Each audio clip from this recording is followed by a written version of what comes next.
Dear friends, കഴിഞ്ഞ വീഡിയോയിൽ നമ്മൾ ഇലക്ട്രോൺ ഡിസ്പ്ലേസ്മെൻറ്റ് ഇഫക്ട്സിൽ ഇൻഡക്റ്റീവ് ഇഫക്റ്റ് ആയിരുന്നു ഡിസ്കസ് ചെയ്തത്.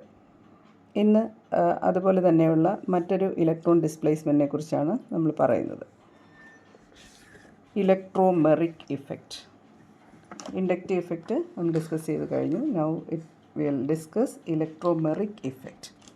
അപ്പം നിങ്ങൾക്ക് ഇൻഡക്റ്റീവ് ഇഫക്റ്റ് എന്താണെന്ന് അറിയാമായിരുന്നു. അതായത് ഒരു കാർബൺ ഒരു ഇലക്ട്രോൺ നെഗറ്റീവ് ആറ്റത്തിലേക്കോ അല്ലെങ്കിൽ ഇലക്ട്രോൺ അട്രാക്റ്റിംഗ് ഗ്രൂപ്പുമായിട്ട് അറ്റാച്ച് ചെയ്തിട്ടുണ്ട്. അതുപോലെ ഒരു ഇലക്ട്രോൺ റിലീസിങ് ഗ്രൂപ്പുമായിട്ട് അറ്റാച്ച് ചെയ്തിട്ടുണ്ട്. ഇലക്ട്രോൺ അട്രാക്റ്റിംഗ് ഗ്രൂപ്പാണെങ്കിൽ ഈ സിംഗിൾ ബോണ്ടിലൂടെ ഒരു ഡിസ്പ്ലേസ്മെൻറ്റ്, ഒരു electron pulling through the sigma bond towards the electronegative atom. That will create A partial negative charge on the electronegative atom and A partial positive charge on the carbon.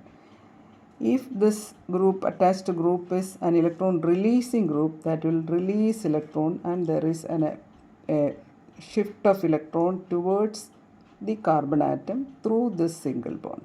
So carbon gets a partial negative charge and the other atom a partial positive charge. In examples നിങ്ങൾ കണ്ടതാണ് nitro group, COOH group, then halogen atoms etc. And for this Y type you have seen CH3 as the example. ഇത് നമ്മൾ explain ചെയ്യുന്നത് electromeric ഇഫക്റ്റാണ്. ഇവിടെ carbon carbon multiple bond, carbon carbon double bond അല്ലെങ്കിൽ carbon carbon triple bond ഇങ്ങനെ വരുന്ന കേസിൽ ഇവിടെ നമ്മൾ ശ്രദ്ധിക്കേണ്ടത് ഇൻഡക്റ്റീവ് ഇഫക്റ്റ് എന്ന് പറഞ്ഞാൽ അതൊരു ഇൻഹറൻറ്റ് പ്രോപ്പർട്ടിയാണ്. ഈ മോളിക്യൂളിനകത്ത് തന്നെ ഉള്ള ഒരു ആറ്റത്തിൻ്റെ പ്രസൻസ് കൊണ്ടുണ്ടാകുന്ന ഇലക്ട്രോൺ ഷിഫ്റ്റാണ്. എന്നാൽ electromeric effect molecule as such ഒരു മൾട്ടിപ്പിൾ ബോണ്ടഡ് മോളിക്യൂളായിരിക്കും. അവിടെ ഏതെങ്കിലും ഒരു അറ്റാക്കിംഗ് സ്പീഷീസ്, ഒരു എക്സ് മൈനസ് അല്ലെങ്കിൽ ഒരു വൈ പ്ലസ്, ഇങ്ങനെ ഒരു പോസിറ്റീവ്ലി ചാർജ്ഡ് അല്ലെങ്കിൽ നെഗറ്റീവ്ലി ചാർജ്ഡ് ആയിട്ടുള്ള അല്ലെങ്കിൽ ഇലക്ട്രോൺ റിച്ച് ആയിട്ടുള്ള കോമ്പൗണ്ട്, ഇലക്ട്രോൺ ഡെഫിഷ്യൻ്റ് ആയിട്ടുള്ള കോമ്പൗണ്ട്സ് ഒക്കെ ഈ മീഡിയത്തിൽ നിന്ന് നമ്മുടെ മോളിക്യൂളിനെ അറ്റാക്ക് ചെയ്യുമ്പോൾ അവിടുത്തെ റിക്വയർമെൻ്റ് അനുസരിച്ച് ഈ ഡബിൾ ബോണ്ടിലെ പൈ ഇലക്ട്രോൺസ് ഏതെങ്കിലും ഒരു ആറ്റത്തിലേക്ക് ഷിഫ്റ്റ് ചെയ്യും. ഇങ്ങനെ ഷിഫ്റ്റ് ചെയ്യുന്നത് ഈ അറ്റാക്കിംഗ് ഏജൻറ്റിൻ്റെ പ്രസൻസിൽ മാത്രമായിരിക്കും. അറ്റാക്കിംഗ് ഏജൻറ്റിനെ മാറ്റിക്കഴിഞ്ഞാൽ ഇത് ഒറിജിനൽ ബോണ്ടായിട്ട് മാറും. അപ്പോൾ അതുകൊണ്ട് ഇതൊരു ടെമ്പററി ഇഫക്റ്റാണ്. അപ്പം ഇവിടെ വരുന്നത് X minus suppose approaches this carbon, then what happens? This is a negative species. It has enough electron for binding with the carbon. So there is no requirement of electron by this carbon. So what happens is electron shift takes place in this direction. So the X minus will attack to the positive. ഇവിടെ ഒരു full positive ചാർജും ഒരു negative ചാർജും ഉണ്ടാകും. X minus ഈ പോസിറ്റീവിലേക്ക് attack ചെയ്യും. നേരെ തിരിച്ച് വൈ പ്ലസ് ആണ് അറ്റാക്ക് ചെയ്യുന്നതെങ്കിൽ അതിന് ഇലക്ട്രോൺ ആവശ്യമായിട്ട് വരും. വൈ പ്ലസ് കാർബണിലേക്ക് വരുവാണെങ്കിൽ ആ കാർബൺ അറ്റാച്ച് ചെയ്യാനായിട്ട് നെഗറ്റീവ് ഇലക്ട്രോൺസ് വേണം. അതുകൊണ്ട് നെഗറ്റീവ് സ്പീഷീസിലായിരിക്കും വരുന്നത്. അപ്പോൾ ഈ ഷിഫ്റ്റ് നടക്കുകയാണെങ്കിൽ Y plus will be attach to this C negative, this carbanion, and if X minus is coming then that will be attach to this carbonium ion. അപ്പോൾ എന്തായാലും ഒരു കാർബൺ പോസിറ്റീവ് നെഗറ്റീവ് ഇവിടെ ഉണ്ടാകുന്നു. അത് ഫുൾ ചാർജ് തന്നെയാണ്. ഈ കേസിൽ നമ്മൾ ഡബിൾ ബോണ്ട് റെപ്രസെൻ്റ് ചെയ്തിട്ട് ആ പൈ ഇലക്ട്രോണിൻ്റെ സെൻറ്ററിൽ നിന്നാണ് ഇലക്ട്രോൺ ഷിഫ്റ്റ്. ഒരു കർവ്ഡ് ആരോയാണ് നമ്മൾ ഇലക്ട്രോമെറിക് ഇഫക്റ്റിൽ ഉപയോഗിക്കുന്നത്. അതേസമയം ഇൻഡക്റ്റീവ് ഇഫക്റ്റിൽ നമുക്ക് പ്രത്യേകിച്ച് ആരോ ഇല്ല, ആ ബോണ്ടിൽ തന്നെ ഒരു ഷിഫ്റ്റാണ്. അപ്പോൾ ഇവിടെ കൂടുതൽ ആറ്റംസ് ഉണ്ടെങ്കിൽ ഈ ഷിഫ്റ്റ് ട്രാൻസ്ഫർ ചെയ്ത് പോവും. അപ്പോൾ ഈ കാർബണിൻ്റെ അത്രയും ചാർജ് ഇവിടെ കാണത്തില്ല, കുറച്ചുകൂടെ സ്മോളർ പോസിറ്റീവ് ചാർജ് ആയിരിക്കും. വീണ്ടും ഇങ്ങനെ പോവുകയാണെങ്കിൽ ഈ ചാർജ് കുറഞ്ഞ് വരും. അപ്പോൾ ഏറ്റവും കൂടുതൽ ഈ ഫസ്റ്റ് കാർബൺ അല്ലെങ്കിൽ സെക്കൻഡ് കാർബൺ വരെ ആ ചാർജ് ട്രാൻസ്ഫർ ഉള്ളൂ. അതൊരു പെർമനൻറ്റ് ഇഫക്റ്റുമാണ്, അതങ്ങനെ തന്നെ നിലനിൽക്കുകയാണ്. അതേസമയം ഇലക്ട്രോമെറിക് ഇഫക്റ്റ് ആണെങ്കിൽ ഒരു റിയേജൻറ്റിൻ്റെ പ്രസൻസിൽ മാത്രം സംഭവിക്കുന്നതാണ്. റിയേജൻറ്റ് വിഡ്രോ ചെയ്യുമ്പോഴത്തേക്കും അത് ഒറിജിനൽ ചാർജ് ഇല്ലാത്ത സ്പീഷീസായിട്ട് മാറുകയും ചെയ്യും. അപ്പം ഇലക്ട്രോമെറിക് ഇഫക്റ്റിൻ്റെ ഇമ്പോർട്ടൻ്റ് ആയിട്ടുള്ള പോയിൻറ്റ്സ് എന്തൊക്കെയാണ് നമുക്ക് നോക്കാം. Electromeric effect is A temporary effect. It causes extreme polarity of the combining atoms. Usually occurs in multiple bonds, carbon-carbon double and carbon-carbon triple bond. There is complete transfer of pi electrons. Then attacking reagent initiates the electron transfer. and polarity is lost in the absence of the attacking species. If the attacking reagent is withdrawn, the polarity is lost.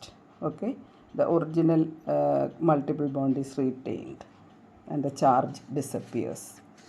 ഇതാണ് electromeric ഇഫക്റ്റിൻ്റെ പ്രധാനമായിട്ട് ഓർക്കേണ്ട കാര്യങ്ങൾ.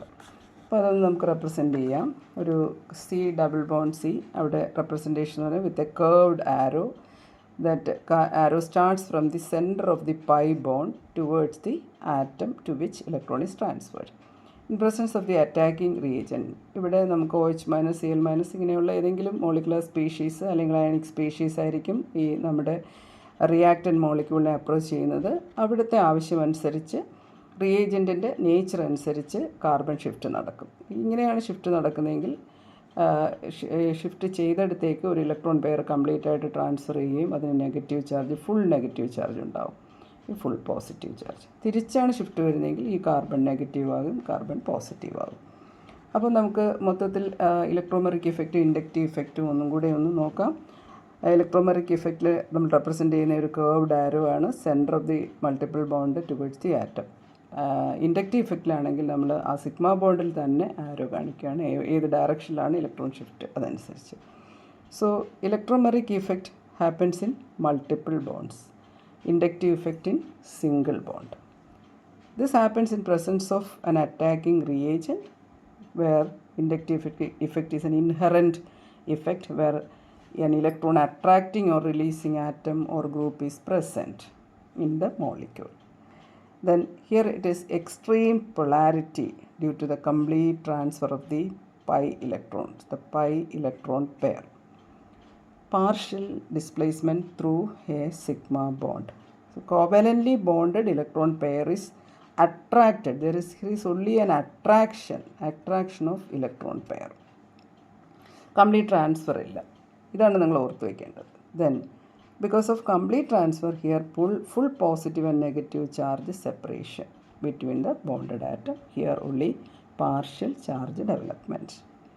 But this is permanent and this is temporary. So these are the main differences between the electromeric and inductive effect. So the knowledge of this electromeric and inductive effect helps in predicting the mechanism of reactions. നിങ്ങൾ reaction mechanisms പഠിക്കുമ്പം അവിടെയുള്ള groups, മോളിക്യൂളിനകത്തുള്ള groups, അതുപോലെ തന്നെ attacking species, ഇതൊക്കെ നോക്കിയിട്ട് എവിടെ നിന്ന് എങ്ങോട്ടായിരിക്കണം electron shift, എന്ത് ടൈപ്പ് ബോണ്ടാണ് ഫോം ചെയ്യുന്നത്, ഇതൊക്കെ നമുക്ക് പ്രെഡിക്റ്റ് ചെയ്തിട്ട് നമുക്ക് തന്നെ മെക്കാനിസം സജസ്റ്റ് ചെയ്യാനായിട്ടുള്ള ഒരു എബിലിറ്റി ഉണ്ടാകും. അപ്പം ഇത് നന്നായി മനസ്സിലാക്കുക. ഓക്കെ, ഇനി നമുക്ക് അടുത്തൊരു വീഡിയോയിൽ കാണാം. Thank you.